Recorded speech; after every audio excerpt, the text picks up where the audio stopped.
Today, we're going to pull back the curtain on how AI actually understands us. We're talking about the absolute bedrock of natural language processing, basically how machines learn to read and understand our language. You know that feeling, right? You type some jumbled up thought into a search bar, and somehow it just knows what you're looking for. Or you ask a chatbot a really complicated question, and it fires back a perfect answer. It honestly feels like magic. But it's not.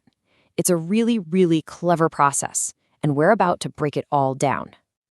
So the tech behind all of this magic has a name: natural language processing, or NLP for short. And that's exactly what it is. It's this whole area of computer science focused on one huge goal: teaching machines how to understand, interpret, and even generate human language. All the stuff we do naturally. And here's the best part: you don't need to be a machine learning genius to get it. The whole thing, pretty much all of modern language AI, is built on top of two fundamental, foundational building blocks. If you get these two ideas, you'll get the whole game. So let's get into our first building block.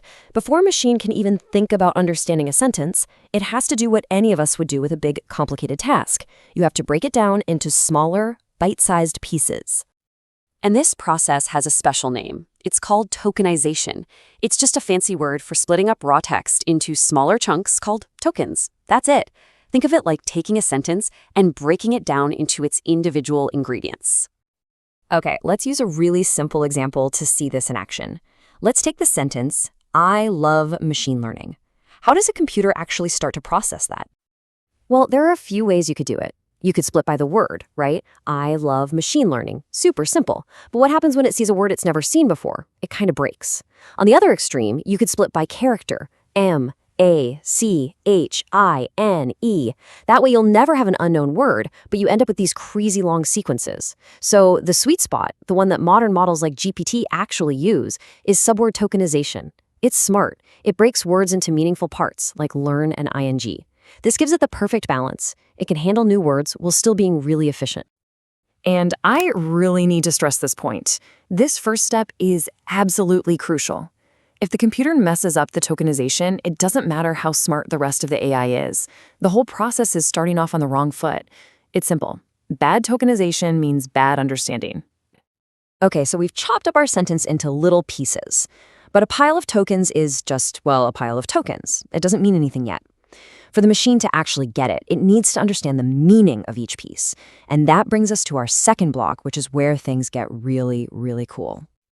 This next step is called creating an embedding. And at its core, an embedding is just a way to turn our text tokens into a list of numbers, a numerical vector. But it's not just any list of numbers. This vector is specially designed to capture the meaning, the whole vibe of that token. Because remember, computers don't speak English, they speak math. So to make this a little more real, let me ask you a question. When you and I see the word king, a whole bunch of concepts pop into our head, right? Royalty, power, castles.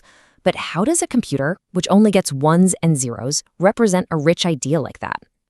It sees it like this: just a string of numbers. This vector, and it can be hundreds of numbers long, is the machine's entire definition of king. It's like a unique numerical fingerprint for that specific concept. And this gets us to the most brilliant idea in all of this. With embeddings, meaning becomes a position in a giant high-dimensional space. That vector isn't just a list of numbers. It's a set of coordinates that points to a very specific spot in this enormous meaning space. And once you have this map of meaning, you can do some unbelievable things. Words that mean similar things, like king and queen, end up right next to each other in this space. And words that are totally different, like car and banana, are super far apart. But here's the craziest part.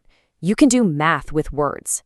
If you take the coordinates for king, subtract the coordinates for man, and add the coordinates for woman, the point you land on is incredibly close to the coordinates for queen.